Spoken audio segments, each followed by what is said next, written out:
The planet Radiance did not look like a world in crisis from orbit. It looked like someone had taken the inside of a geode the size of a continent and turned it inside out, letting all the light escape at once. Crystal towers caught the system's white-blue star and threw it back in fractured arcs. Mountain ranges glittered along their ridgelines like the edge of a blade held up to a window. Even the oceans refracted rather than reflected, breaking the starlight into shifting prisms that moved with the currents beneath. Corvin Holt pressed his face briefly against the shuttle's porthole glass, the way a man does when he thinks no one is watching, and thought it looks like a circuit board someone wrapped in jewelry. He had spent 11 years at the Smithsonian National Air and Space Museum in Washington, restoring instruments that had been to the edge of the solar system and come back broken in ways no one had anticipated. He knew what engineered beauty looked like. He knew the difference between something built to impress and something built to function. Radiance from up here looked like it might be both. He was not yet sure which would make his job harder. The guild contact had reached him in Flagstaff on a Tuesday. He had been in his workshop behind the house, a converted garage with better lighting than most operating rooms, working on a pre-Columbian bronze fitting that a museum in Santa Fe had given up on. The comm signal had come through at 11 in the morning, and by noon he had accepted the commission. Not because of the money, though the money was significant, because of one line in the mission brief that no one had written deliberately, but that had caught him the way honest things catch a person who has spent too long around dishonest ones. Object has sustained structural compromise. Previous consultants declined engagement. That was the line. That was always the line that moved him. The shuttle docked against a crystalline tower that rose from the palace complex like a column of frozen light. As Corvin stepped out onto the receiving platform, he felt the faint vibration of the city beneath his boots. Not mechanical. Something deeper. The planetary grid he knew from the briefing documents ran through the substrate of the entire capital. It was always running. It had been running for 300 years. And for the past 11 days since the coup attempt, it had been running with a missing piece. The delegation that met him wore robes threaded with metallic fiber that caught the light with every movement. Their ears were long, elegantly tapered, and they angled in ways that Corvin had already learned to read as a secondary language. Right now, they were angled sharply back, which in his 11 hours of cultural preparation, he had noted meant something between formal reserve and active disapproval. He extended his hand to the tallest figure. The figure looked at it with the careful consideration of someone encountering a local custom they had heard about, but never expected to actually witness. "Corvin Holt," he said, "Flagstaff, Arizona. I fix old things that people stop believing in." No one responded immediately. One younger official blinked twice in rapid succession, which Corvin noted and filed away. "You are the artisan recommended by the Interstellar Guild," said the tall figure eventually. "That's a dignified way to put it." "Yes. The commission is sensitive." "They usually are," Corvin said, "when someone calls me." They escorted him through corridors that had been grown rather than constructed crystal walls that carried the faintest inner luminescence, the kind of glow that was not light exactly, but more like the memory of light held inside stone. Holographic sigils drifted at the intersections, cycling through languages as he passed. He kept his expression neutral and his eyes moving, cataloging load-bearing structures, energy conduits, the subtle pulse of grid current beneath ornamental facing. He had understood early in his career that beautiful things are never only beautiful. There is always a system underneath. The throne chamber opened before him like the interior of a prism. The dome above was transparent, pulling the city's skyline into the room towers and terraces, and the faint auroral shimmer of the defense grid visible as a soft luminescence against the outer atmosphere. The floor was dark star metal, polished to a finish that turned every footstep into a quiet echo. And at the center of the room, on a pedestal of the same dark metal, rested the crown. Even damaged, it commanded the space. The framework rose in a series of asymmetric spires, each tipped with a gemstone the size of a large river stone. Each stone calibrated to a slightly different resonance frequency. The briefing documents had told him, though the documents had not explained what that meant in practice. Veins of conductive alloy threaded through the structure like lightning, caught mid-strike and held there permanently. The design was old, not antique in the way that suggested decline, old in the way that suggested it had outlasted every other approach. One side bore a fracture line running along the inner arc. The central gemstone was clouded its interior, lattice destabilized the usual clarity, replaced by a dim and uneven glow that pulsed irregularly. Micro-scarring along the base told the story of an energy discharge absorbed at far beyond ceremonial tolerances. Corvin circled it, slowly, hands clasped behind his back, not touching. He had made a practice of not touching first. Things that had been through what this thing had been through deserved the courtesy of being looked at before being handled. He said nothing for a while. Then quietly, "You held on for someone." A voice behind him said, "The crown protected its wearer." He turned. Queen Alara stood at the far end of the chamber. She was not what he had expected, though he had not expected anything specific. She wore a fitted uniform the color of deep cobalt, structured at the shoulders, threaded with the faint circuitry that seemed woven into all garments on radiance at a certain level of formality. No crown, no ceremonial armor, nothing that said ruler except the way she stood, which said it completely, the way a well-built bridge says load-bearing without any signage. Her hair was dark braided back from her temples with precise economy. Her face, framed by the elegant taper of those long alien ears, held the kind of intelligence that organizes itself into stillness rather than animation. She was watching him the way he had watched the crown. He bowed, not deeply. "Enough. Your Majesty, you may rise." A pause. "I was told you would want to examine it alone." "I did want that," he agreed, "but I'm also told I report directly to you, so." Her ears shifted fractionally, the angle changing in a way he could not yet read. "That is correct." "Then I'll say my first impressions now and save us both a formal briefing." He turned back to the crown. "It's a remarkable piece of engineering. Disguised as regalia, which is either very clever or very honest, depending on your perspective." "It is both." He glanced at her. There was something in the way she said it. A weight he had heard in the word both before from people who meant something particular by it. He filed that away too. He set his kit on the floor and removed a compact scanner, a Smithsonian-era device he had modified so many times over the years that its original manufacturer would not have recognized it. He activated it and let the micro-drone cluster deploy 12 small units, fanning out in practice formation, and projecting a layered holographic map of the crown's structure between him and the pedestal. The fracture line appeared in red. The energy conduits appeared in gold. The inner lattice appeared in pale blue, and it was the inner lattice that made him go still. The geometry was extraordinary. Not simple symmetry, not the elegant repetition of a designer who understood beauty, but not function. This was something deeper. A recursive pattern of load distribution nodes connected by filament, channels so fine they registered at the edge of his scanner's resolution. It was the kind of structural architecture you found in very old things made by people who had been thinking about the problem for generations.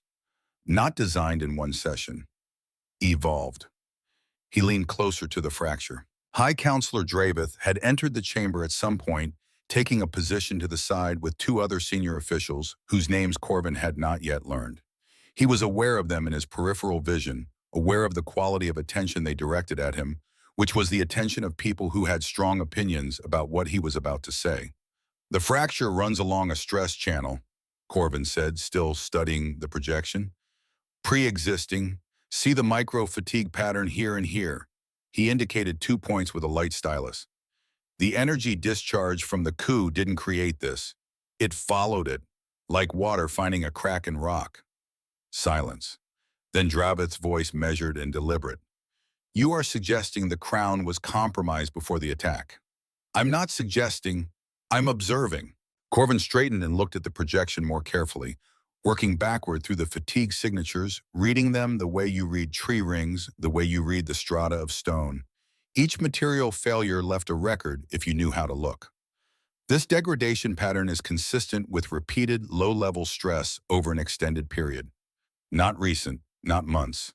We're looking at structural fatigue that began.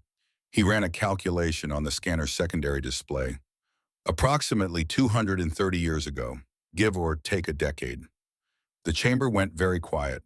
Corvin did not look up from the projection. He had found over years of this work that the moment after you deliver an unexpected technical finding is not the moment to watch the room.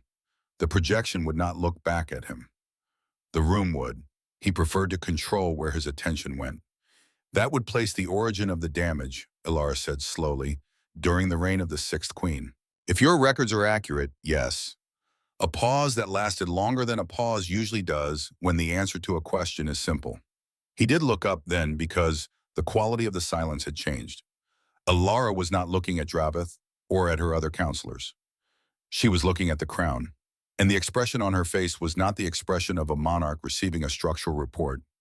It was something more interior than that. Recognition, maybe, or the stillness that settles when something you feared turns out to be true, and the truth is somehow less terrible than the fearing was. The sixth queen, Ilara said, and the words came out with a weight that suggested she was not saying them to the room. She was saying them to herself. Corvin waited. She turned to Draveth. The historical records from that period, the coup attempt in the 43rd year of her reign. Draveth's expression shifted almost imperceptibly. There was an incident, yes, it was contained. Was the crown examined afterward? A longer pause. The court records indicate it was assessed and declared ceremonially intact. Ceremonially intact, Corvin said, is not the same as structurally sound. He kept his voice level. This was not the time for Arizona directness. This was the time for the kind of precision that left no room for argument. A surface assessment would not have caught micro-fatigue in the inner load channels. Whoever examined it either didn't have the equipment or didn't want to find what I found. Ilara's eyes remained on the crown. When she spoke, her voice had the quality of someone working something out. In real time, a person doing the arithmetic of history and arriving at a number they had not expected. She knew, Ilara said, or she suspected, and she chose not to repair it. That would be consistent with what I'm seeing, Corvin said carefully, because to repair it would have been to admit it was damaged. He did not respond immediately.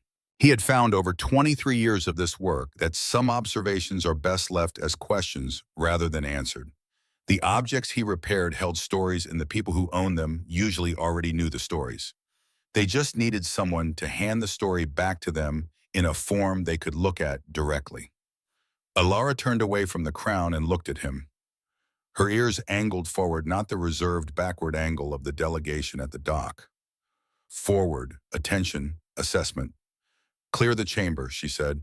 Everyone except Drake. Holt, Corvin said. Holt. A pause. Leave us. Draveth's ears pulled sharply back. Your Majesty protocol requires that. Clear the chamber, counselor. It was not said loudly. It was said with the quietness belonging to someone who has not raised their voice because they have never needed to. Draveth bowed and withdrew. The others followed. The doors sealed with a sound like a cord held briefly and then released. The chamber settled into a different kind of silence. Not empty. The crown still pulsed with its irregular glow. The hollow projection still mapped its fractures in patient blue and red. The city continued its luminous business beyond the dome, but the quality of the air had changed. Whatever had been performance in the room had gone with the audience. Ilara walked to the pedestal and stood before the crown. She did not touch it. She looked at it the way Corvin had looked at it when he first came in, taking its measure, deciding something. She was afraid, Ilara said, not a question. Most people who hide damage are, Corvin said, the sixth queen. Ilara's voice had lost its formal register. Not informal, just honest. She was considered resolute, decisive. The histories describe her as the queen who stabilized the Western territories during the long conflict.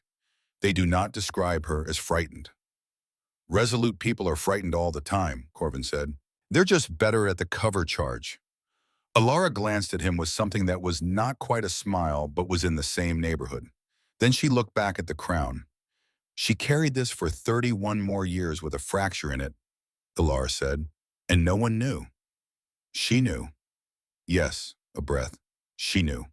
The city moved outside, unhurried, luminous, doing what cities do when they are not aware that something significant is happening in a room near their center.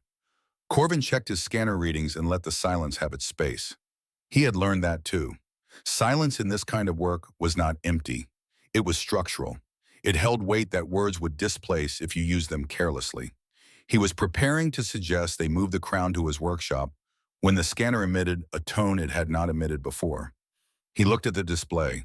The crown's central gemstone was doing something the briefing documents had not mentioned. The irregular pulse had changed rhythm. It was no longer irregular. It was cycling, and the cycle was not random. His scanner flagged it as a data pattern, then flagged it again as a resonance signature, and then produced a reading that he looked at for a long moment before he said anything. "Your Majesty," she turned. "Your crown is broadcasting." Her expression shifted. "Explain." He adjusted the projection, expanding the view of the central node, pulling the hollow display out from its structural frame and into the frequency map. Layered readings appeared in the air between them, dense with data. He read it the way he read old objects, not mechanically, but with the patient attention of someone who understood that old things communicate in registers that modern instruments almost miss. "The gem is emitting neural resonance patterns," he said. "Stored, not generated. It's replaying something." He calibrated the display and let the image resolve. "It stores bioelectric imprints from coronations, from crisis activations. Every time this crown carried its full charge through a human, or in your case, an alien neural field, it kept a record." The image in the projection resolves slowly, the way shapes emerge from static when you know what to look for. A silhouette, a figure, long ears, a posture he had not seen before, upright, but different from Alara's uprightness. Older, carrying something differently. "That is the sixth queen," Alara said. Her voice was very quiet. Corvin said nothing. The image held for 3 seconds and then dissolved back into the pattern, the way a face seen in firelight dissolves when the flame shifts. But for those 3 seconds, it had been unmistakably a person, and the posture had told its own story. Not the resolute and decisive queen of the history books. Someone standing at the intersection of duty and exhaustion, holding both upright by main force. "She's been in there," Alara said, "all this time." "All 9 of them by the resonance count," Corvin said. "Every queen who wore this crown at full amplification left something inside it. Not memory exactly, more like a record of the neural state, who they were at the moments that cost them the most." Alara's ears angled backward in the slow, involuntary shift that he was beginning to associate not with disapproval, but with something being felt rather than thought. She stood completely still. On any other face in any other setting, he would have said, "She is trying not to let this matter as much as it does." He powered down the projection and began carefully repacking his scanner. "I'll need to transfer the crown to my workshop," he said. "Full structural access, controlled environment, stable gravity. I can have preliminary repair models ready within 24 hours. Alara did not respond immediately. She was still looking at the space where the projection had been, where the image of the sixth queen had stood briefly and then returned to data. "I need to ask you something," she said. "Ask. If you repair it, if you change the inner lattice the way you're describing, add these filaments, redistribute the architecture." She paused, choosing words with the care of someone who has learned that precision matters more than speed. "Will it still be theirs?" Corbin stopped packing and stood up straight. He had been asked versions of this question many times, in many forms, in many languages, and by many kinds of people. The heirloom question, the authenticity question, the question that was never really about the object. He looked at her, and she looked back at him with the full weight of someone who needed an honest answer more than a comfortable one. "It'll be yours," he said. First time that's actually been true. The silence that followed was different from the silences before it. Not empty, not heavy. Possibility, maybe. The kind of quiet that exists just before a decision that cannot be undone. She turned to face him fully then, and her ears came forward again, all the way forward, the way they had not been since the chamber cleared. "Begin," she said. "Tonight, if you can." "I can." He lifted his kit. "One request." "Yes." "Whoever monitors my workshop, tell them to breathe normally. The gasping is distracting." Something shifted in her expression. Not a laugh, but the architecture of a laugh, the structure that a laugh would build if it had permission. "I will pass that along," she said. The workshop they had assigned him overlooked a terrace of living crystal that caught the city's light and threw it back, changed. In the early evening, radiance performed its usual conversion of sunset into spectrum towers, refracting the dying light into running colors that painted the workshop walls in slow drifts of amber and violet and pale gold. By the time Corvin had the environment field calibrated and the crown secured in its containment cradle above the central table, the city had shifted to its nighttime register interior luminescence, a deep and patient glow from within every structure, the defense grid visible as faint ribbons of light above the upper atmosphere.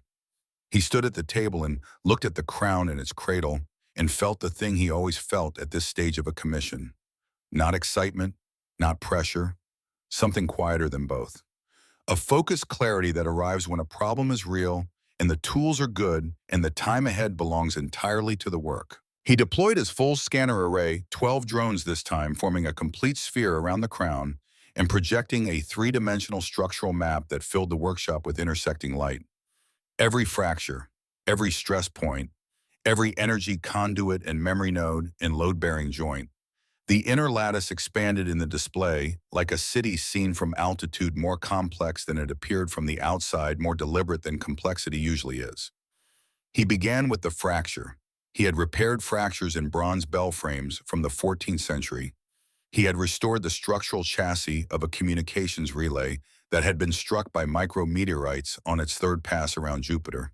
He had worked on a ceremonial sword that had been buried in the same family's land for 6 generations and had come up carrying the kind of damage that only time and pressure and darkness could make. He understood fractures. This one was the record of a long, slow decision made over centuries. Not a sudden failure, a gradual yielding to load that was never properly distributed.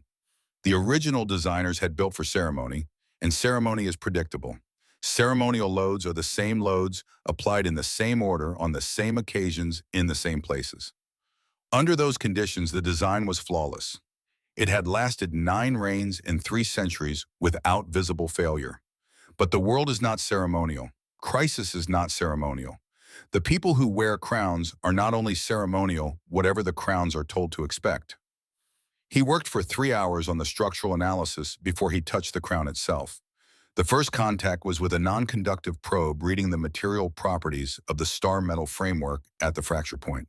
The alloy was unlike anything in his experience, dense and responsive at once, carrying the faint vibration of the grid connection even in a contained and isolated state, as if the crown remembered where it was supposed to be, even when it was being held away from its place. He was calibrating a stress model when the scanner emitted the tone again. He straightened. The central gem was cycling. The same pattern from the throne chamber, but slower now, more deliberate, as if it had settled into something. The display showed the resonance signature building in layers, one frequency over another, the way you layer readings when you want to compare multiple data sources simultaneously. He watched it. 9 separate resonance signatures. Stacked, not identical. Each one distinct in amplitude and frequency, and what his scanner categorized as emotional valence, a term he had always found presumptuous for a machine to use, but which, looking at these 9 distinct imprint patterns, he could not argue with. The first was controlled, careful, precise, old, pre-industrial in its simplicity, a queen who had worn the crown before the planetary grid existed, when the amplification function had been purely ceremonial and the defenses had been walls and weather. The sixth was different from the others. He could see it clearly in the data, the way you can hear a wrong note in a chord even before you identify which note it is. The sixth signature was compressed, tightened. The frequency modulation showed the unmistakable pattern of sustained load without release. Someone who had held everything in for 31 years and asked the crown to do the same. The ninth was the most recent. It overlapped with the others, but did not quite integrate. It sat alongside them like a person standing at the edge of a group photograph, technically present, not yet belonging. He understood then why Alara had asked her question. She was not asking about the crown. She was asking whether she belonged in it, whether there was room for her in a lineage that had been accumulating weight for 3 centuries, whether the thing she was being asked to carry was something she could hold without breaking, or something that had already decided how she would need to stand. He closed the scanner display and sat down on the work stool and looked at the crown for a while without any instruments between them. Then he got back to work. It was past midnight by the time he had completed the initial structural model and begun the first filament calculations. The city outside had settled into its deep night rhythm, the luminescence lower, the grid's aurora faint but continuous above the atmosphere. Somewhere in the palace, he knew Queen Alara was doing whatever queens did in the hours when the court had gone quiet, managing a world that was running on a fractured system, holding the line while the thing that was supposed to hold it was on his table in pieces. He ran the first filament simulation and watched the stress distribution model respond. The load that had been concentrated in the central node spread outward along the adaptive threads, evening out, finding balance across the full structure rather than asking any one point to carry everything. The fracture line in the simulation showed minimal strain. He ran it again with a stronger load. The simulation held. He ran it with the load parameters from the briefing document's description of the coup, attempt the energy discharge that had been intended to kill and had been absorbed instead by the crown, and watch the simulated filaments flex and redirect and distribute without collapsing. He sat back on the stool. Outside radiance hummed quietly beneath its luminous sky, running on a partial system waiting. The crown on the table above him pulsed with its soft and patient light, its 9 voices quiet, for now, its fracture held open by careful instrumentation that would make the repair possible. Corvin Holt from Flagstaff, Arizona, who had spent 23 years fixing things that other people had given up on, looked at the most complex object he had ever been asked to repair and thought about a queen who had stood in the throne chamber that afternoon with the stillness of someone doing arithmetic on herself and not liking the answer she was getting. He thought about what she had asked. Will it still be theirs? And his own answer, which had been honest, it'll be yours. First time, that's actually been true. He turned back to his instruments and began the work that would make that answer possible. The third day arrived the way days arrive on a world where the light never fully stops moving, gradually with a kind of luminous inevitability, the crystal towers catching the system star's first angle and throwing it sideways across the city in long amber lines that crossed and recrossed until the streets below looked like the surface of a complicated equation. Corvin had been awake for most of it, not from anxiety, from the deep absorption that comes when a problem has enough depth to hold a person's attention through the hours when attention is hardest to sustain. He had made progress on the filament lattice. The primary arc was reinforced along its full length, now the adaptive threads woven through the original framework with a precision that had cost him 14 hours and 2 recalibrations when the star metal's resonance properties turned out to behave differently under the workshop's stabilized gravity than under the throne chamber's ceremonial field. He had accounted for that. He had then discovered the inner load channels had a secondary harmonic he had not modeled, and he had accounted for that too. By dawn, he had a structure that was beginning to look less like a damaged artifact and more like something in the process of becoming what it had always been trying to be. He was recalibrating the central node housing when the door chimed. "Enter," he called. Queen Alara came in without her attendants again. He was beginning to understand this was a choice rather than an oversight. She wore a different uniform from the previous nights, the same structural simplicity, the same faint circuitry at the seams, but the color deeper. The cobalt of the first night had been formal diplomatic. This was something closer to working dress. Her hair was braided back with less ceremony, and there was a quality to her movement as she crossed the workshop that suggested the day had been long, in ways that had nothing to do with hours. She looked at the crown first, always the crown first. He had noticed that. "You've reinforced the primary arc," she said. "The first 3 filaments are set. I'm working on the node housing now." She moved to the table's edge, studying the holographic projection he had left running the structural model, rotating slowly in the air above the crown's containment field. Her long ears angled forward, reading the display with the focused attention of someone who had made herself learn what she needed to know. "The waveform is smoother," she said. "The load distribution is improving. The filaments are doing what they're supposed to do." He adjusted a calibration point on the secondary display. "The fracture site is stable. It won't propagate further." She was quiet for a moment, watching the model turn. Outside, the city's nighttime luminescence had settled into its deep register, the kind of glow that suggested the whole world was breathing slowly. "Dravith submitted a formal objection today," she said.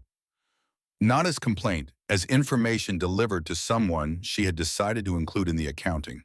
I assumed he would. He cited precedent from 3 separate reign periods. He is thorough." "What did you tell him?" She looked at the crown rather than at Corvin.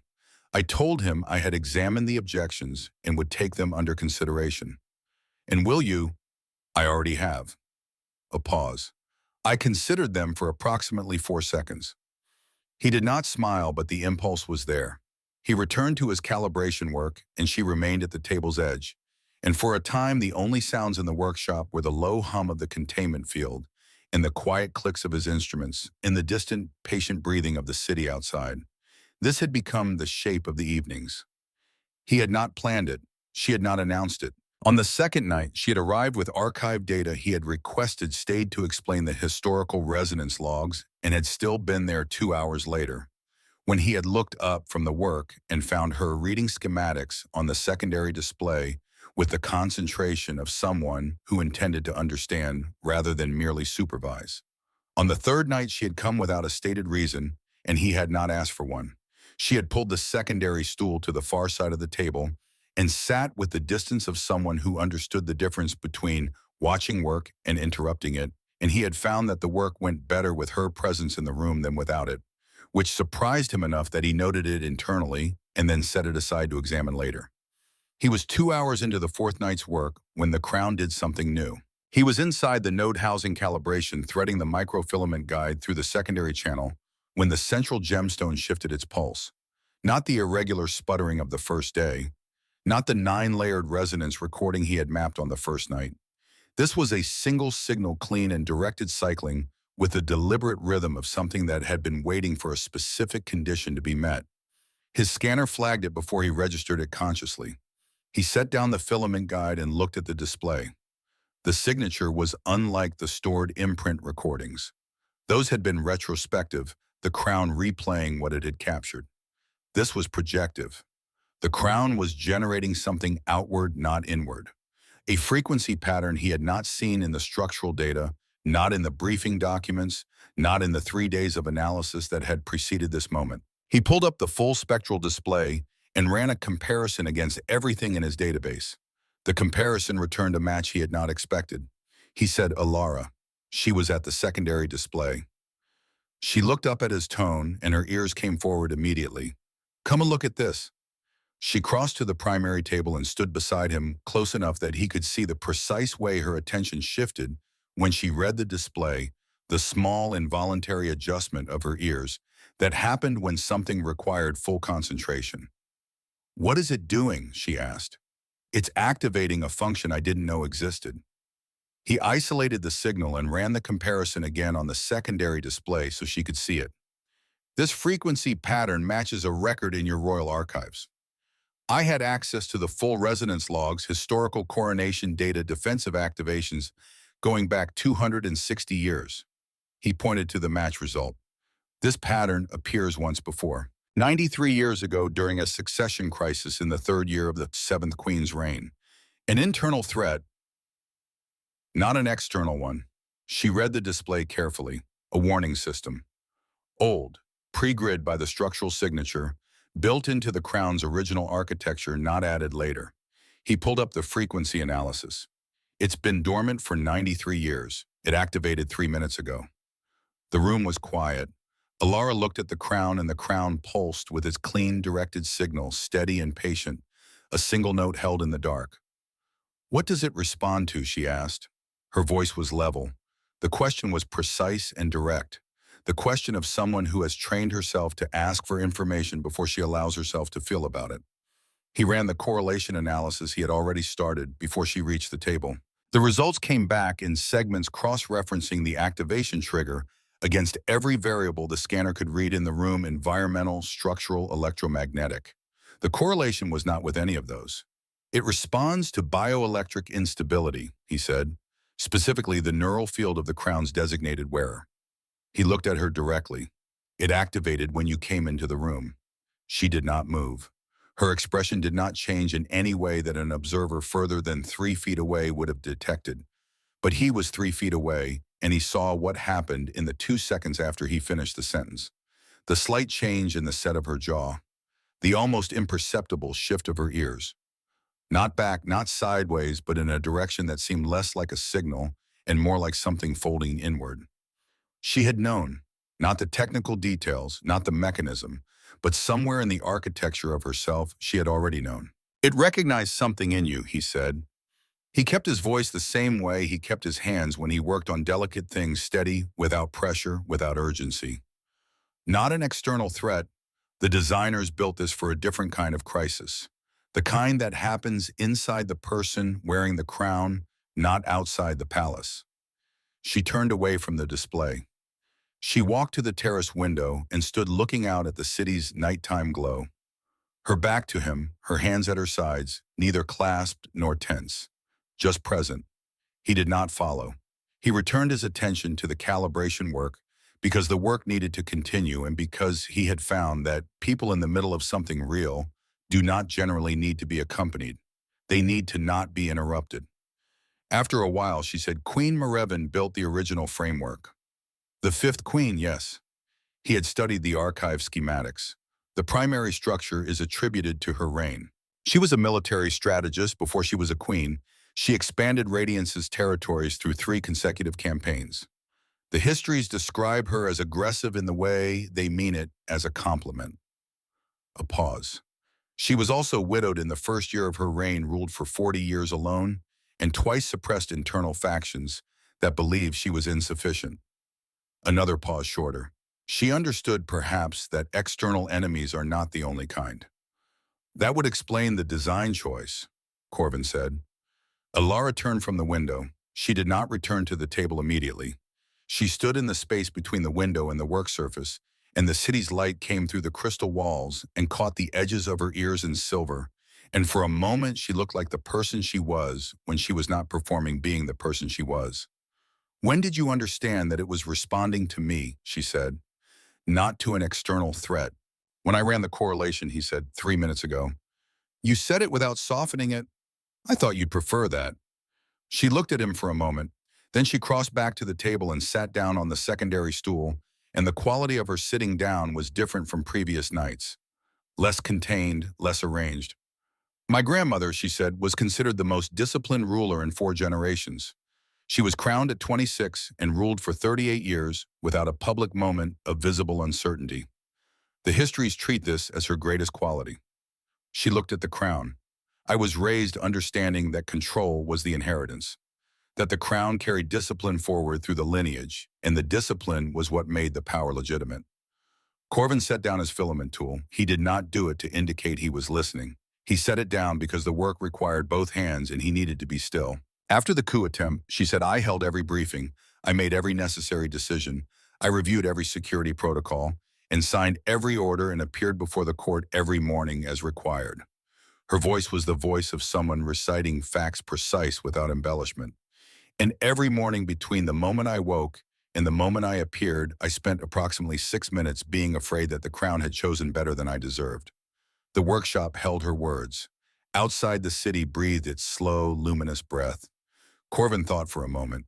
He thought about a specific thing, not an abstract principle or a crafted response. A specific afternoon in a workshop in Silver City, New Mexico, when he had been 29 years old and had spent 3 days trying to understand why a silver pocket watch from the late 19th century kept losing time when every component was mechanically sound. I worked on a watch once, he said, my grandfather's. He'd carried it his whole life, and after he passed, my father had it, and then it came to me. Silver Case 17 jewel movement made in New Hampshire around 1887. Beautiful piece. It ran fine until it didn't, and when I looked at it, everything was intact. Escapement mainspring gear train. Nothing broken. She was listening. Took me 3 days to figure out the problem wasn't inside the watch at all. My father had been winding it past capacity every morning. Same thing his father had done, same thing his father before him, all the way back, all of them thinking you wound it to the stop, you'd guaranteed it would run. What they'd actually done was put the mainspring under constant tension it was never designed to hold. The watch ran, but it ran under the kind of load that wears things out from the inside. He picked up the filament tool again. The mechanism was fine. The problem was what the people who loved it thought caring for it required. Alara was very still. I regulated the mainspring, he said. It kept perfect time for another 40 years. It's in a museum in Albuquerque now. She looked at him, and he continued working, and the silence between them was the silence of 2 people who have just arrived at the same location from different directions. "You are not describing the watch," she said. "I'm always describing the watch," he said. "I just fix things." He thought she might say something more. She did not. She sat for another hour while he worked, and the crown pulsed its clean warning signal, and at some point the signal shifted, cycling down from its alert frequency into something closer to baseline, and as if the thing it had been alerting toward had moved or changed or been in some small way addressed. He did not mention this, but he noted it. On the fifth night, he completed the memory node redistribution. It was the most technically demanding part of the repair, more complex even than the filament threading because the memory nodes were not structural in the conventional sense. They did not bear load. They bore something else, and the something else had to be handled differently from metal and alloy and conductive channel. He had spent the fourth day building a containment and transfer apparatus from components in his kit, and from two items he had requisitioned from the Palace Archive: a resonance stabilizer the archivist Solon had produced from a storage unit, with the expression of a person handing over a family heirloom to someone they did not entirely trust. Corvin had treated the stabilizer accordingly, which seemed to help. The redistribution process required separating each imprint node from the central cluster without losing the resonance signature it contained, transferring it along the new adaptive filament channels, and re-anchoring it in a distributed pattern that would allow the 9 signatures to coexist without the interference feedback that had caused the overload during the coup. In practice, this meant 8 hours of work so fine and sustained that by the end of it, he could feel the fatigue that lives between the shoulder blades, and in the tendons of the hands, the fatigue of sustained precision.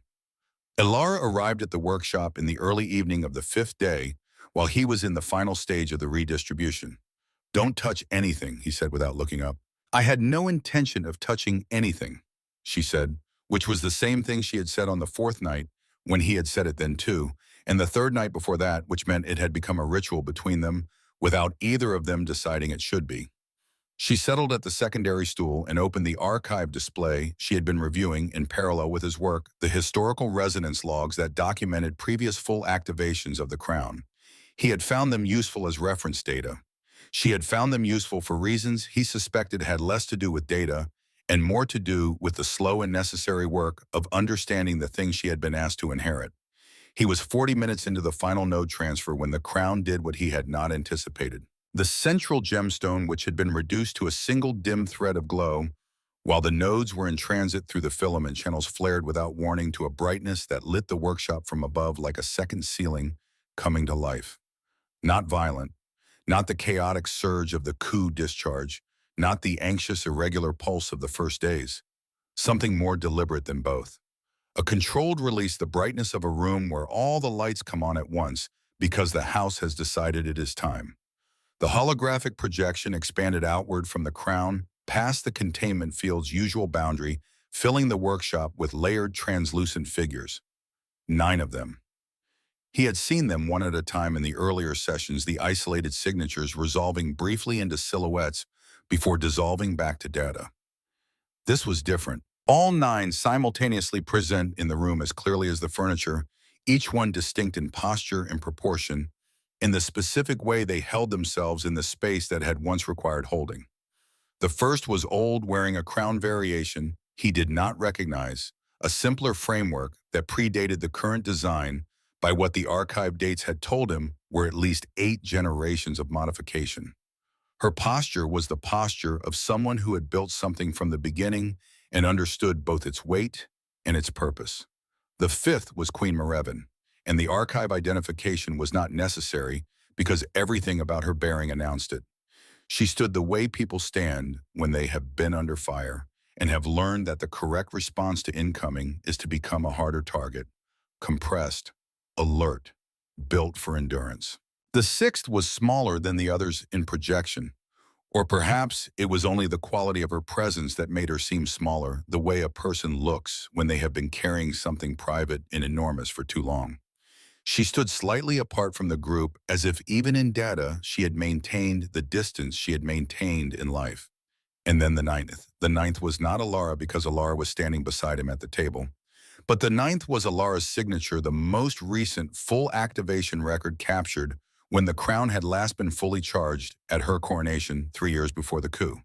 The ninth stood with the careful uprightness of someone who had been taught what standing correctly meant and was performing it exactly, and the performance was perfect. And the cost of performing it perfectly was written in every line of how she held herself. Corvin watched Alara look at it.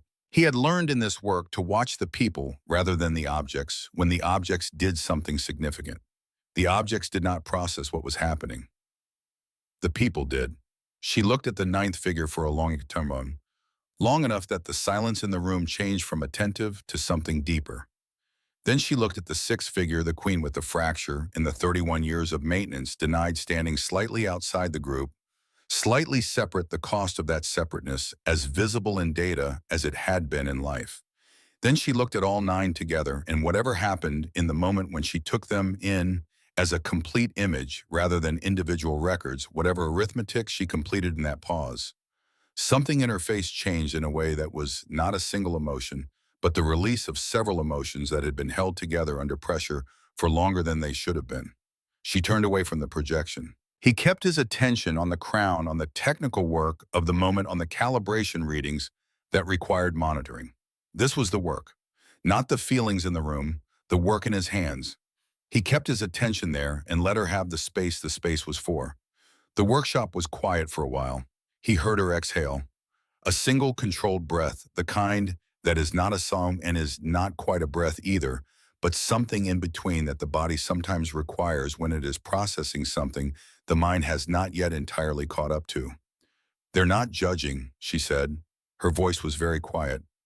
"No," he said. "I have spent 3 years afraid they were." She paused. The sixth especially. I felt the weight of what she chose when the coup struck, the silence, the endurance. I thought it was what was required of me. The projection still held its 9 figures in the workshop's quiet air. He watched the calibration readings and let them settle. "She was wrong about what she had to carry," he said. "She made the best decision she could with the belief she had. The belief was wrong. And mine," he ran a final check on the node transfer and confirmed the distribution was stable before he answered. He wanted to answer her correctly, which meant he needed to be certain first that he was not answering from the part of himself that wanted to reassure. She did not need reassurance. She needed something truer than that. "You asked me on the second night if it would still be theirs after I changed it," he said. "I told you it would be yours for the first time." He looked at the 9 figures in the projection. "That was the right answer. But here's the rest of it. It being yours doesn't mean it stops being theirs. The ninth queen in that group is the most recent record of who you were when you were crowned. The woman who wore it tonight will add a new record. And the difference between those 2 records is what the next queen will see when she looks into the crown's data and tries to understand what she's carrying." Alara was very still. "You're not the end of the lineage," he said. "You're the turn, the place where it stopped, breaking under the weight it was accumulating, and started distributing it correctly. That's not failure dressed up as success. That's actually what the good ones do." The projection held its 9 figures for another few seconds. Then the crown, having discharged whatever it had needed to discharge, cycled down its output, and the silhouettes dimmed slowly, gently, without drama, the way lights go down in a room at the end of something rather than the beginning. The 9 signatures settled back into the distributed memory nodes along the new adaptive filaments, dispersed and stable, no longer clustered in the single fragile point that had collapsed under load. The workshop returned to its ambient glow. Alara stood at the table and she was crying, and she made no attempt to hide it and no attempt to perform it. She simply stood there in the quiet of the room and let it be what it was. A person feeling what had been accumulating for 3 years find its way to the surface at last, the long overdue release of a mainspring that had finally been given permission to run at the tension it was designed for rather than the tension it had been forced to hold. He kept working, not to ignore it, to honor it by treating it as something that did not require management. He noted the calibration readings. He confirmed the node distribution was holding. He made 2 minor adjustments to the filament anchoring that he had been planning to address regardless. After a while, she said very quietly, "Your grandfather's watch." "Did it know," she said, "that it was being wound too tight? Is that a sensible question to ask about a watch?" "Probably not," he said. "But the answer would be yes if it were. The evidence was all there in the wear patterns. It had been telling anyone who could read it for 40 years. He paused. Things no. They just need someone who knows how to look. She was quiet for a moment. Then she said, Corvin. He looked up. Thank you, she said. Not the formal acknowledgement of a ruler to a contractor. The other kind. The kind that comes from the same place that had just been crying and had not entirely finished. He nodded once, then he returned to the calibration work, and she stayed at the secondary stool, and the workshop held them both in its careful light, and outside radiance moved through its nighttime cycle, steady and luminous, unaware that something in a room near its center had just redistributed its most important load. He had not expected her on the sixth night. He was wrong about that. He had been working for 4 hours when the chime sounded at 2 in the morning, and when he opened the door, she was standing in the corridor in a uniform that was not the working dress of recent nights, but it's something simpler. Still the kind of thing a person wears when they have stopped deciding what to wear and simply reached for what was closest. Her hair was only half braided, her ears were in the forward angle he now associated with full attention, but there was a quality beneath it tonight that was different from the nights before. She looked like someone who had been sitting with something alone for long enough and had decided finally not to do that anymore. He stepped back from the door. She came in. She did not look at the crown immediately. She looked at him. I need to tell you something, she said. I have not told anyone else. He set down the tool in his hand carefully and gave her his complete attention. She stood in the center of the workshop with the city's deep night glow behind her through the crystal walls, and she held herself with the dignity of a person who is about to say a true thing and has decided that the dignity has to come from the truth itself rather than from any arrangement of posture around it. When the blast struck, she said, when the coup was at its worst, when the crown absorbed the discharge and the chamber was burning, and my guards were calling for the evacuation protocol, there was one thought I had in the first second before any other thought arrived. A pause so precise it felt measured. Not about my people, not about the grid, not about succession or defense or duty. She looked at him steadily. I thought they were right about me. The workshop was very quiet. I thought every faction that had ever doubted my right to that crown had seen something I had refused to see about myself. That the attack had not been a crime against radiance. It had been a correction. He held very still, not because he did not have a response, because this was not the moment for his response. This was the moment for the words she had just said to exist in the room without being immediately managed or redirected. She held his gaze. I have done everything correctly since then. Every briefing, every order, every public appearance, everything that was required. A pause. But I have done it as a person who believed in the deepest part of herself that she was performing something she had not actually earned. He looked at her for a moment. Then he said, the best things I've ever repaired were the ones everyone else had already given up on. He kept his voice level the way he kept it when a technical finding was important enough to require precision. Not because giving up on them was wrong about the damage. It was right about the damage. Every assessment that said broken was accurate. I've never argued with an accurate assessment. He paused. I've argued with the conclusion people draw from it. Broken is not the same as done. Damaged is not the same as undeserving. The objects that had been given up on were not lesser than the ones nobody had questioned. They were just the ones that needed someone willing to look at the damage honestly and decide that honest wasn't the end of the story. She did not look away. You have been carrying the conclusion you drew in 1 second in a burning room, he said, under the highest possible stress, with limited information in a cognitive state that was not the state you used to make accurate assessments. You decided something about yourself in that second and then treated that decision as data rather than reaction. She exhaled slowly. It isn't data, he said. It's a burn mark. And burn marks, in my experience, are not character. The silence that followed was different from every previous silence in the workshop, not full of what had not yet been said, full of what had been. The stillness of a room after something important has finally been given words, the air changed by having held them. Alara looked at the crown.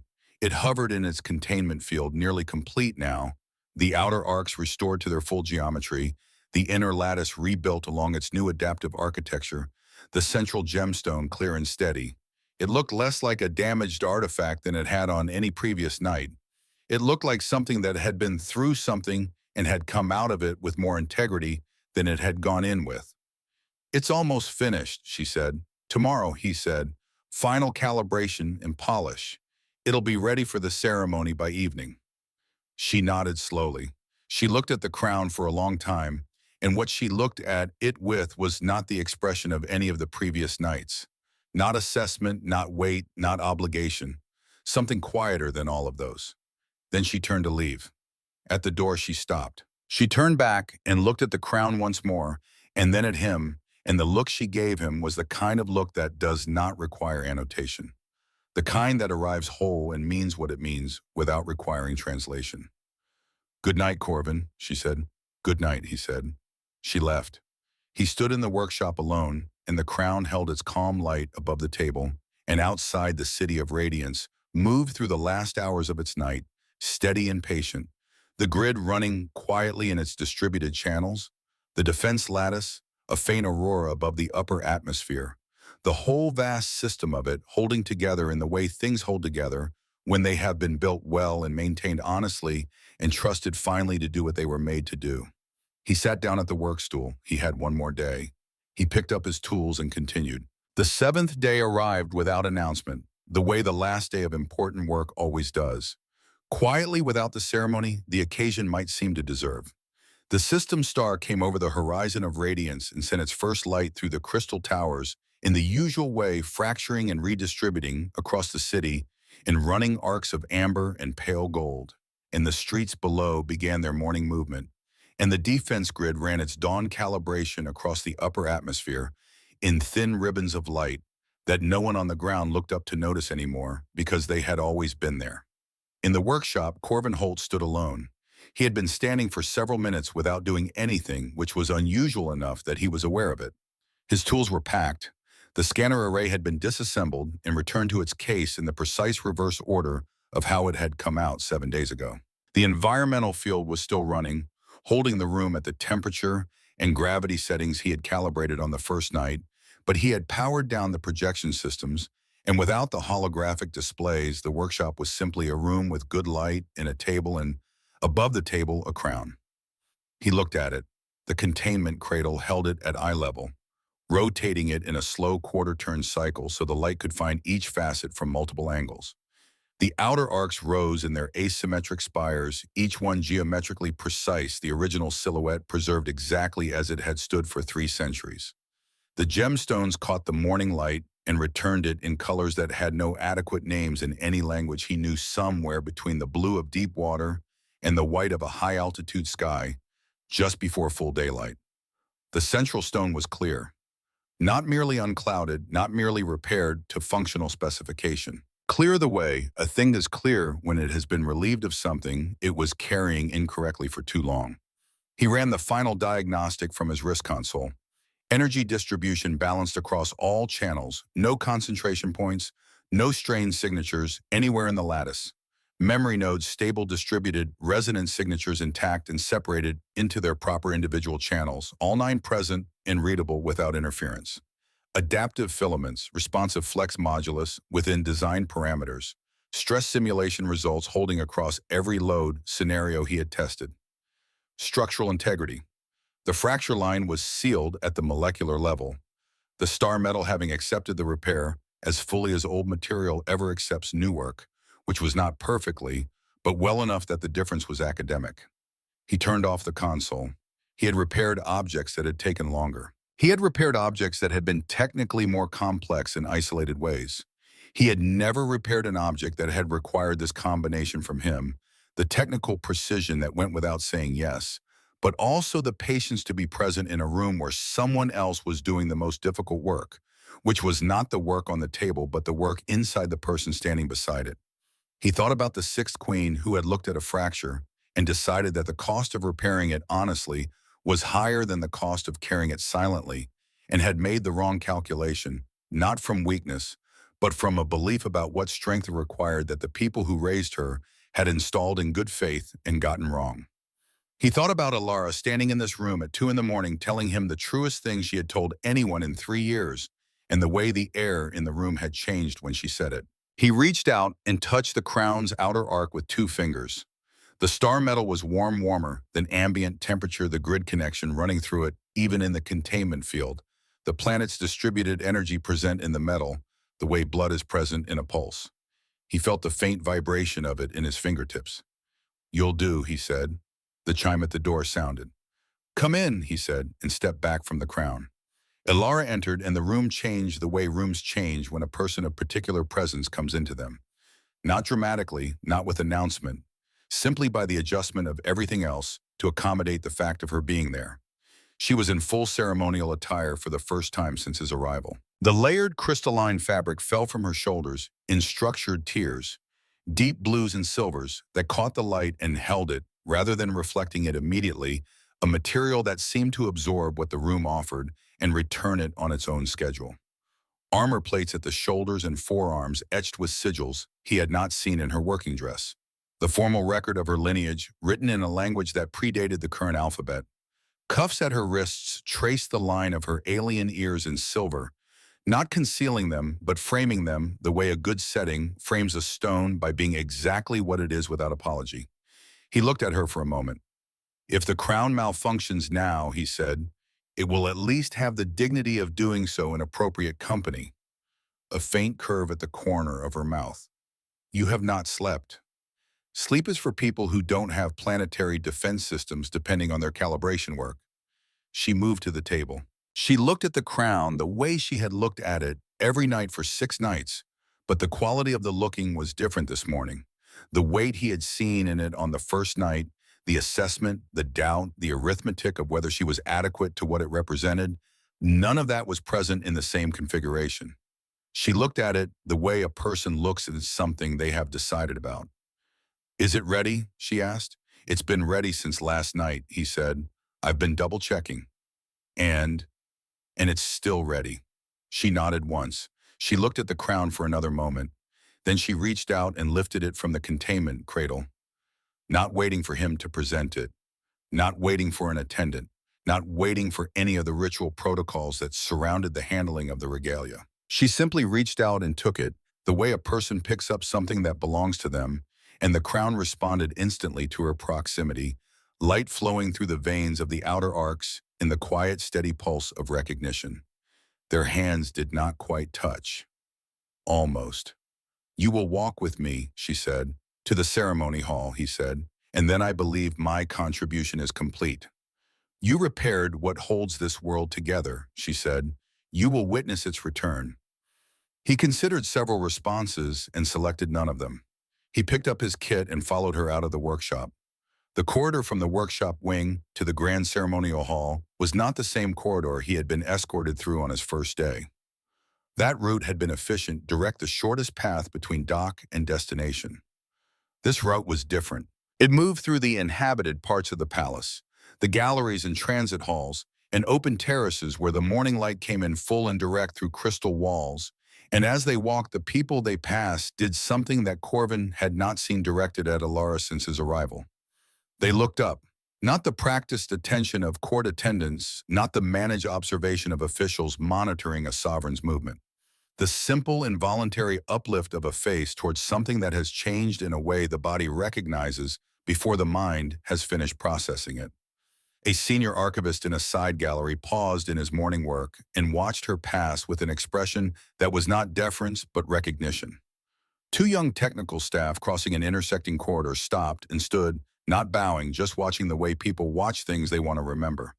Elara did not acknowledge this. She walked as she always walked, with the economy of movement and the settled quality of authority that she had carried since the first morning in the throne chamber.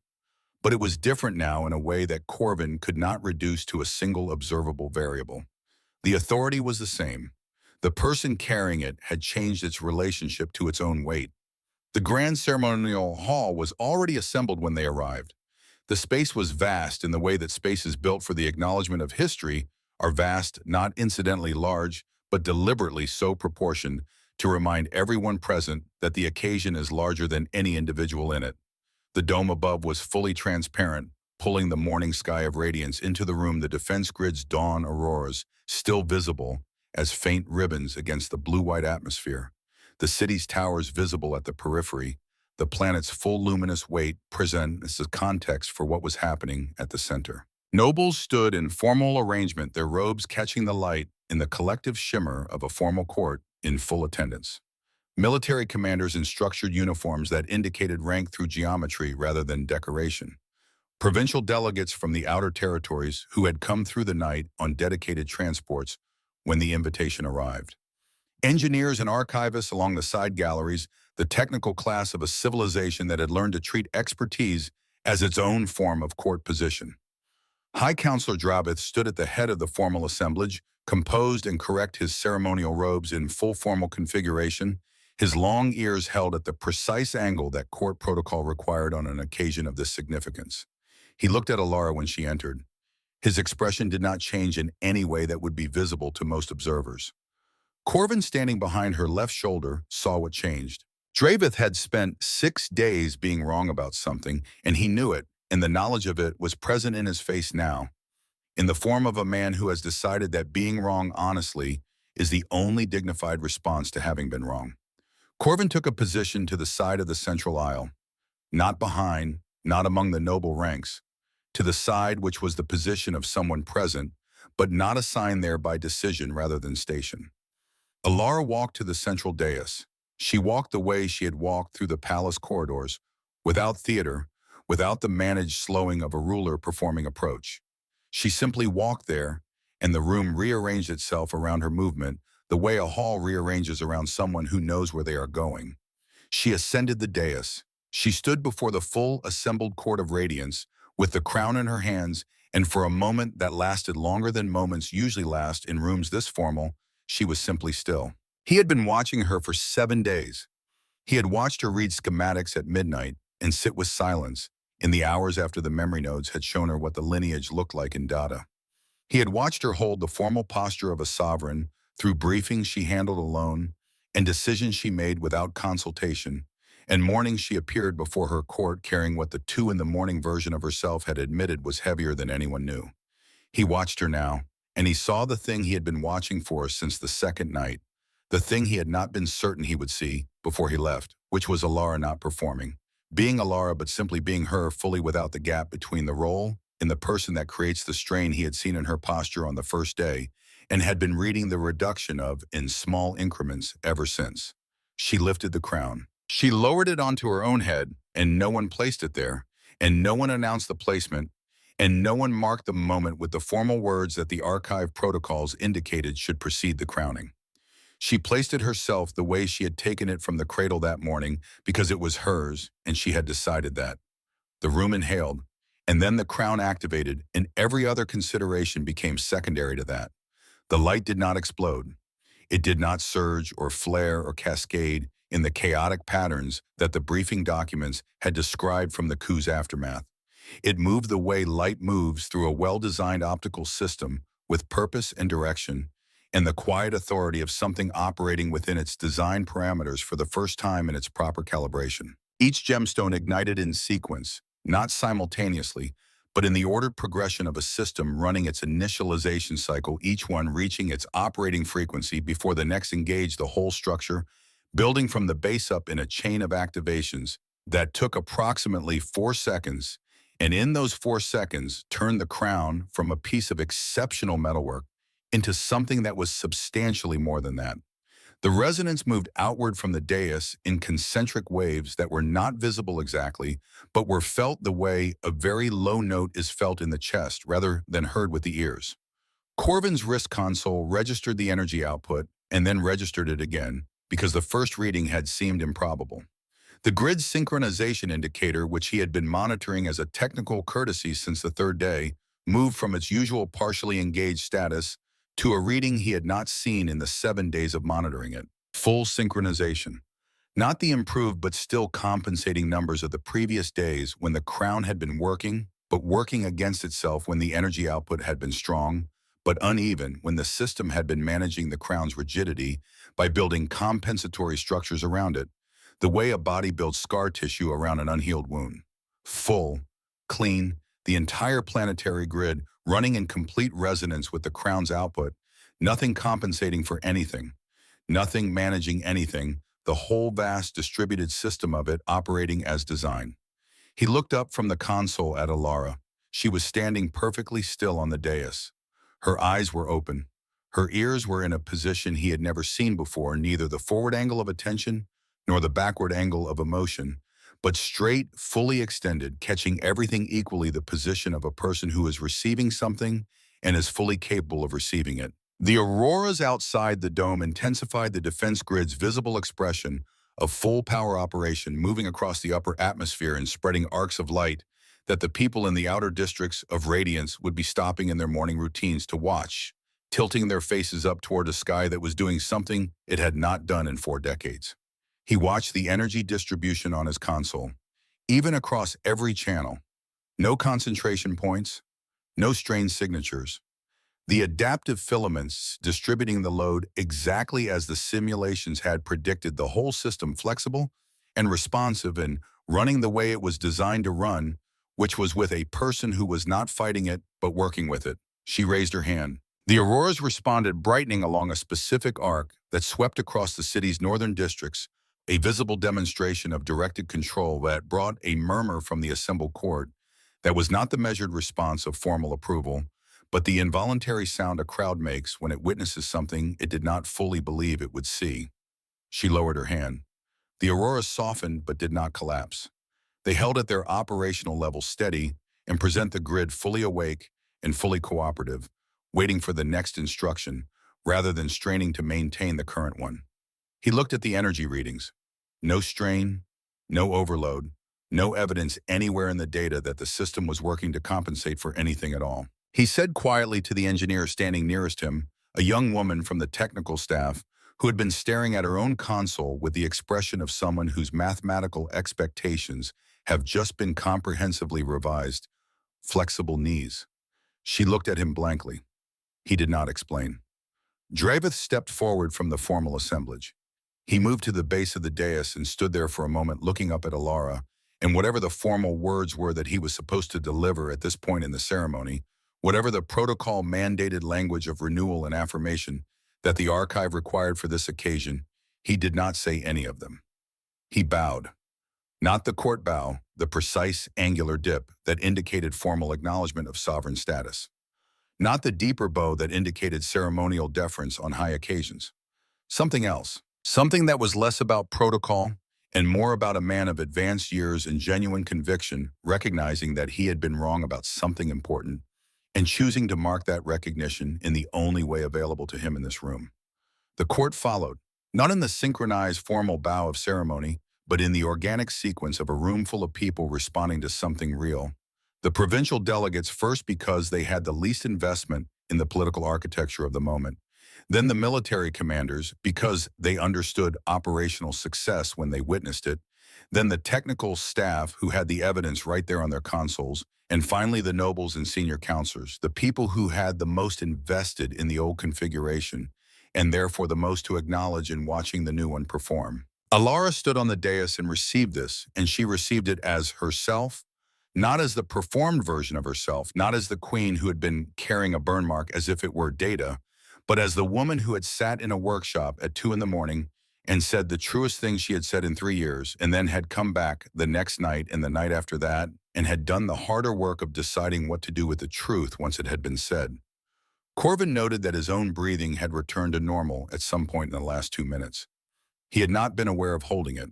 The formal words of renewal were spoken by the eldest archive keeper, an ancient figure in the back of the hall, whose voice nonetheless carried with the effortless projection of someone who had been filling large spaces with language for decades. The ancient words moved through the room in their ceremonial rhythm, amplified very slightly by the crown's resonance, which gave them a quality they would not have had otherwise, a weight that was not added, but revealed as if the words had always contained this, and the crown was merely making it audible.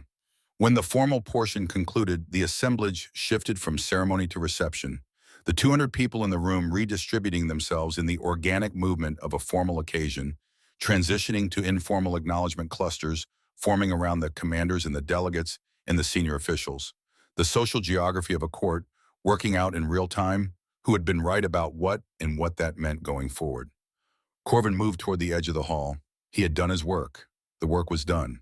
There was a shuttle at the eastern spire that was fueled and cleared for departure, and there were 3 commissions waiting for him in the queue that had accumulated while he had been here. A broken astrolabe in a private collection in Vermont, a fractured mechanical seal from an early deep space probe that the Smithsonian wanted restored before a traveling exhibition, and something a private owner in New Mexico had described only as a clock that had belonged to someone important, which in his experience meant it was either very interesting or very sentimental, or both.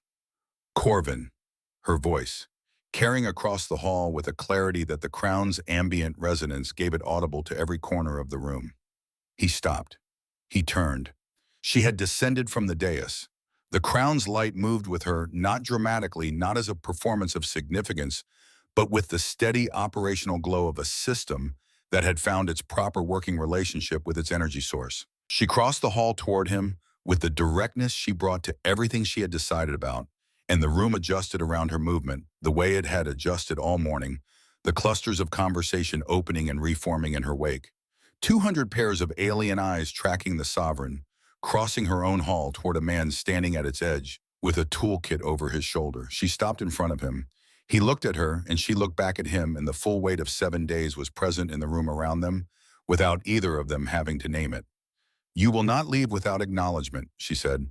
"A receipt would be sufficient," he said. "Itemized if possible." A ripple moved through the younger nobles nearest them. Not quite laughter, the social equivalent of a caught breath. Elara stood in front of him with the crown on her head and the light of the full radiance defense grid flowing through her and the entire formal court of a sovereign planet, watching from the surrounding space, and she said with the carrying quality of a voice that had spent 3 years learning how to be heard in this room, "He treated this crown not as a relic beyond touching, but as something worthy of honest care. He saw its weakness without calling it failure. He improved what he touched without diminishing what it meant. Radiance does not forget what strengthens it." The hall was very still. He had heard formal acknowledgments before in his work in various contexts and registers and traditions. He had received them with the professional equanimity of someone who understood that what was being acknowledged was the work rather than the person, that the work was the point, that the person was the method the work used to arrive in the world. This was not quite that. He cleared his throat. "Your Majesty, if this is about payment terms," she stepped forward and kissed him. Not theatrical, not constructed for the room. Brief and precise and completely deliberate, the press of her lips against his in the full illuminated center of the grand ceremonial hall of radiance, with 200 members of the court in attendance, and the planetary defense grid running at full power overhead, and the crown on her head glowing with the steady light of a system finally operating as designed. The hall went silent in the absolute way that a room goes silent when something happens that is outside every category the room was prepared to process. Somewhere to the left, something made a sound against the polished floor. A ceremonial staff or a formal document case, or possibly a senior counselor's carefully maintained composure. He could not identify which without looking, and he was not looking anywhere but at her. She stepped back. The color in her cheeks was the only visible evidence that she was not entirely composed, and the composure itself was the composure of a person who has done a thing intentionally and is prepared to stand in the fact of having done it.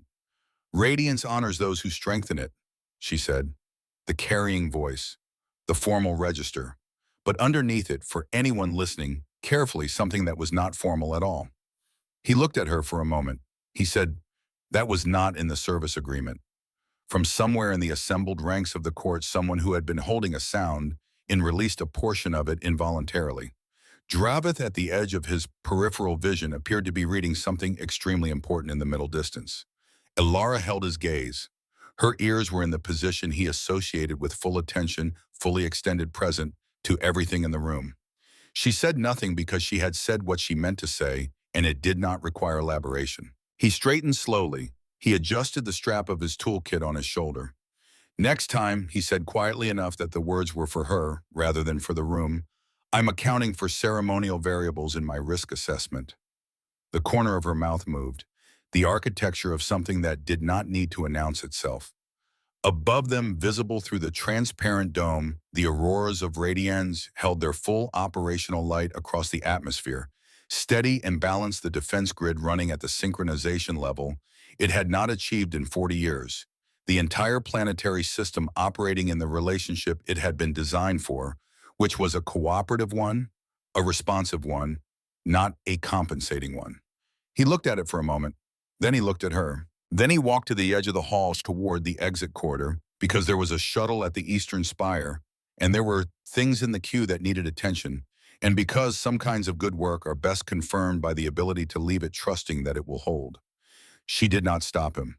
The morning was clear on the eastern spire terrace, the system star fully above the horizon, now the light coming in at the angle that turned the city into its most extraordinary version of itself, every tower and terrace and transit lane catching the direct illumination and returning it in the compound brilliance of a world that had been built to do exactly this, to take in light and give it back, transformed. He had set his kit down on the docking platform and was running the pre-departure check on the shuttle's systems when he heard her behind him. He turned. She had come without attendants again, without the ceremonial layers of formal presentation. She had removed the outer robes somewhere between the hall and here, and she stood on the terrace in the structured underlayer, the dark silver blue of her working uniform, the crown still on her head because it was hers, and it went where she went now. Its light steady and low in the morning's brightness, a system at rest rather than a system at ceremony. Her hair was still in its formal braid. Her ears caught the morning light along their elegant length. She looked like herself. "You are conducting a pre-departure check," she said. "Force of habit. Is everything in order?" He checked the console. Fuel at capacity, navigation cleared, weather window for the atmospheric exit is optimal. He paused. "Everything is in order." She nodded.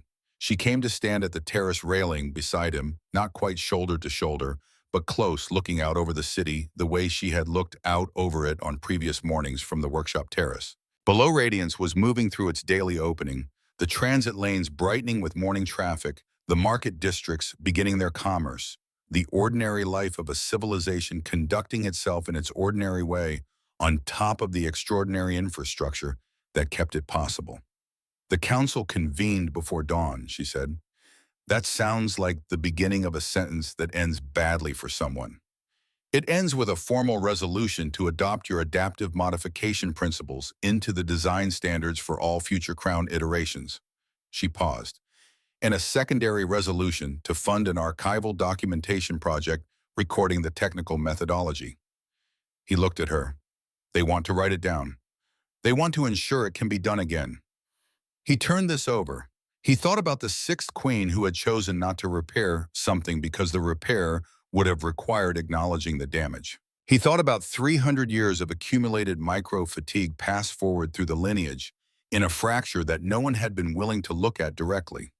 He thought about what it would mean for that choice to not be available to the next person who stood where Alara stood, because the methodology for doing the honest thing was already documented, already normalized, already part of the design standard rather than a deviation from it. "Tell them to send me the archive team's questions," he said. "I'll answer them." She looked at him. Something in her expression settled the way something settles when a number you are not certain about comes back confirmed. They stood for a moment in the morning light of radiance, and the city moved below them, and the grid ran its smooth operational cycle overhead, and neither of them said anything, because the things that needed saying had been said across 7 nights in a workshop with good light and honest work, and the kind of conversation that happens when 2 people stop performing at each other and simply occupy the same space long enough for something real to develop in the room between them. "Radiance's door stays open," she said, "not as contractor." "What as girl?" She looked at him directly. "Figure that out on the way back." He held her gaze for a moment. He thought about the commissions in the queue, the astrolabe in Vermont, the probe seal for the Smithsonian, the clock in New Mexico, that had belonged to someone important. Good work, all of it. The kind of work that needed doing and that he did well, and that had been the full content of his life for 23 years, and that had been enough, and had been enough, and had been enough until it wasn't. He picked up his kit. "I'll be in contact about the archive documentation," he said. "Yes," she said. "You will." He walked to the shuttle. He did not look back. Not because there was nothing to look at, but because some departures are confirmed by the quality of the forward movement rather than the backward glance, and he wanted this one confirmed correctly. The shuttle lifted from the spire in the smooth vertical arc of a well-maintained craft in optimal atmospheric conditions, and as it rose above the palace complex, the full spread of the city came visible below the crystalline geometry of it, catching the morning light from every angle.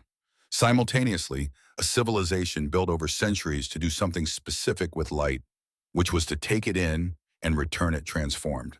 He watched it through the viewport. From this altitude, he could see the grid's operational auroras across the upper atmosphere, thinner now in the morning light than they had been in the darkness, but present, running at full synchronization, the whole vast distributed system of it, holding together in the way things hold together when they have been built well and maintained honestly and trusted finally to do what they were made to do. His wrist console blinked. Incoming transmission. Origin, the Palace Complex, Eastern Spire Communication Relay. He opened it. Ilara appeared in the small display, the crown's ambient glow soft around her, the morning light of the terrace behind her, no ceremony, no formal register, just her framed in the direct way she had looked at him when she said the truest thing she had said in 7 days. "Corvin," she said, "Your Majesty." "The grid is stable?" He looked at the operational readings on his navigation display, which confirmed this, and then looked at her in the transmission, which confirmed something else entirely. "I expected nothing less," he said. She looked at him for a moment. Then, "The archive team will transmit their first set of questions within the week. I'll be ready for them." A pause. The transmission held as quiet, the background hum of a communication relay carrying two voices across the distance that was growing between them as the shuttle continued its climb toward the atmospheric exit window.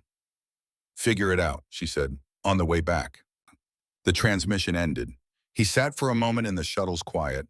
A watch in a museum in Albuquerque kept perfect time because someone had finally stopped winding it past capacity.